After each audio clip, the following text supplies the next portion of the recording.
Morning बच्चों। इतने दिनों ग्रामर के वीडियोस देखे आपने।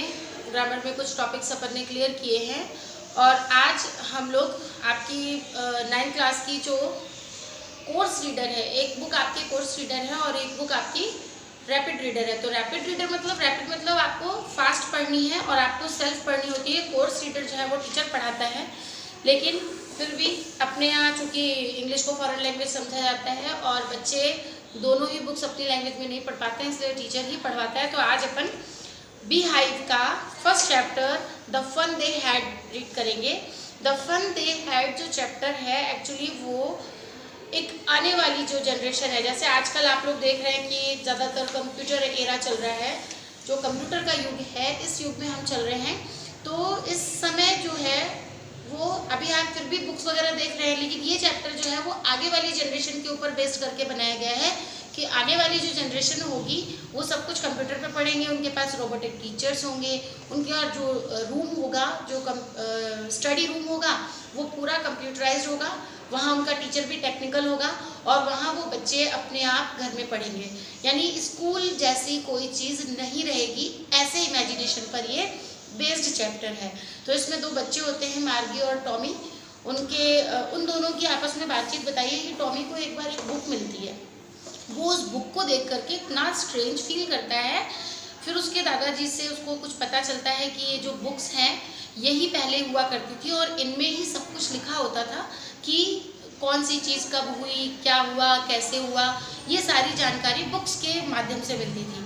तो जब ये बात वो मार्गी को बताता है, जो उससे 2 इयर्स यंगर है, यानी जो टॉमी है वो 13 इयर्स का है और जो मार्गी है वो 11 इयर्स की। दोनों कज़न भी हो सकते हैं और फ्रेंड्स भी हो सकते हैं, इनमें ऐसा कुछ डिक्लेयर नहीं है।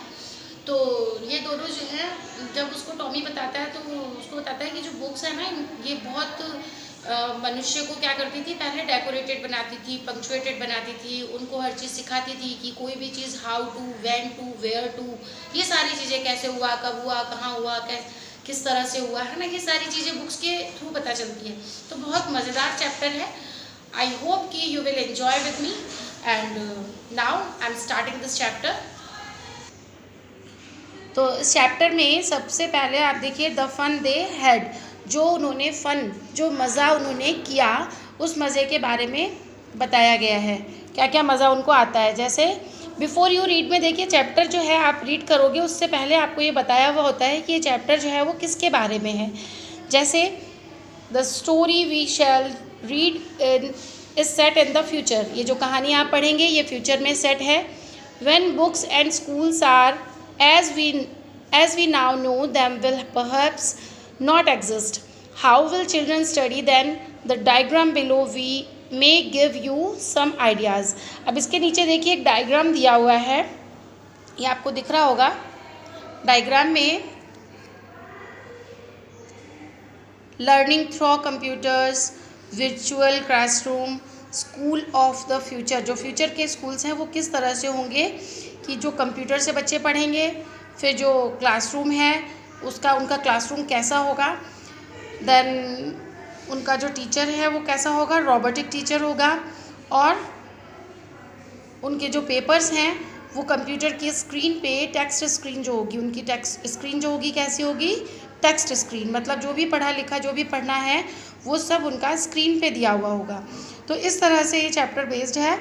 इसमें दिया हुआ है इन पेयर्स, मतलब आप अपने फ्रेंड्स के साथ डिस्कस कर सकते हैं 3 चीज़ों को कि कैसे you like best about your school, अपने स्कूल के बारे में आप कैसे क्या क्या जानते हैं, एंड 3 थिंग्स, और कोई भी सी भी 3 चीज़ें अबाउट योर स्कूल, अपने स्कूल के बारे में, that you would like to change, जो आप चेंज करना चाहते हैं उन्हें राइट देम डाउन, उन्हें लिखिए। How you ever read words on a television और कंप्यूटर स्क्रीन, क्या आपने कभी टेलीविज़न और कंप्यूटर स्क्रीन पे लिखे हुए शब्दों को पढ़ा है। कैन यू, तो पढ़ते ही हैं आप लोग, कंप्यूटर तो सभी यूज़ करते हैं बच्चे, तो कंप्यूटर की स्क्रीन पे, टेलीविज़न की स्क्रीन पे जो भी लिखा हुआ आता है उसको अपन पढ़ते हैं ना। तो वो स्क्रीन कैसी होती है, मूविंग स्क्रीन होती है। Can you imagine a time when all books will be on computers, क्या आप इस बात की कल्पना कर सकते हैं जब सारी किताबें कंप्यूटर्स पर होंगी। जैसे आप आज देख रहे हैं कि एंड्रॉयड मोबाइल्स जो हैं उनमें सारी बुक्स अपन को मिल जाती हैं, वो ई बुक्स हैं, उनको आप फ़ोन पर भी डाउनलोड करके PDF के जैसे पिक्चर्स के जैसे आप उन बुक्स को डाउनलोड करके और पढ़ सकते हैं। जितना भी आपको रीडिंग मटेरियल है वो सब कुछ अवेलेबल हो जाता है। Would you like such books better? क्या आपको लगता है कि ये वाली बुक्स जो हैं वो पहले से जो बुक्स अभी तक आप पढ़ते आए हैं उससे ज़्यादा बेटर है? जैसे आप अभी स्क्रीन पर मेरे द्वारा पढ़ रहे हैं, तो ये स्क्रीन पर ही पढ़ रहे हैं आप। जैसे ऑनलाइन स्टडीज़ जो हैं वो आपको मोबाइल पर मिल रही है, आप उसको कंप्यूटर से कनेक्ट कर सकते हैं। आपको पता है यूट्यूब पर जो वीडियोस होते हैं उनको भी आप टीवी से कनेक्ट करके उस टीवी पे आप उसको देख सकते हो। तो ज़रूरी नहीं कि आपके पास अगर छोटा मोबाइल है, टैबलेट नहीं है, तो आप उसको छोटे उसमें ही देखें। आप उसको टीवी से कनेक्ट कर सकते हैं, कंप्यूटर से कनेक्ट कर सकते हैं। लैपटॉप है अगर आपके पास तो आप लैपटॉप से कनेक्ट कर सकते हैं। तो ये सब आजकल बहुत ईजी गोइंग हो गया है। Now we are starting the chapter. In this chapter beginning, Margie even wrote about it that night in her diary. यहाँ तक कि मार्गी ने उस रात अपनी डायरी में लिखा। क्या लिखा? ऑन द पेज हेडेड, और पेज की हेडलाइन पे ऊपर कॉर्नर पे उसने हेडलाइन क्या डाली? 17 मई 2157, यानी 17 मई 2157, यानी लगभग 150 साल आगे की स्टोरी इसमें बताई हुई है। शी रोट, उसने लिखा, today Tommy found a real book. आज टॉमी को एक रियल बुक मिली। It was a very old book, वो किताब बहुत पुरानी थी। मार्गीज ग्रैंडमदर वंस सेड, मार्गी के दादाजी ने ग्रैंडफादर, मार्गीज ग्रैंडफादर वंस सेड, मार्गी के दादाजी ने एक बार कहा, that when he was a little boy, जब वो एक छोटे बच्चे थे, तो ग्रैंडफादर टोल्ड हिम, दादाजी ने उसे बताया, that there was a time when all stories were printed on papers, जब सारी कहानियाँ पेपर्स पे प्रिंट हुआ करती थी। यानी कि जो अभी तक जो चल रहा था वो क्या चल रहा था? बुक्स का एरा चल रहा था, किताबों का एरा चल रहा था, किताबों का युग। ठीक है, किताबी युग जैसे हम कह सकते हैं। ठीक है, उन्होंने उस बुक्स के बारे में बताया। दे टर्न्ड द पेजेस, उन्होंने पेपर्स को क्या किया? टर्न किया, इधर उधर पलटा। विच वर येलो एंड क्रिंकली, और उस बुक के पेपर कैसे हो गए थे? येलो और क्रिंकली। क्रिंकली मतलब होता है थोड़ी कड़क कड़क से हो जाता है ना, जैसे थोड़ा आपने देखा होगा बुक्स जो बहुत ओल्ड हो जाती हैं उनके पेपर्स जो हैं वो थोड़े येलो से हो जाते हैं, और उन पेपर्स को यदि हम ज़्यादा ज़ोर से फोल्ड कर दें तो वो वहाँ से कट से हो जाते हैं, कट लग जाता है उन पर। तो वो बताया है कि क्रिंकली और येलो थे।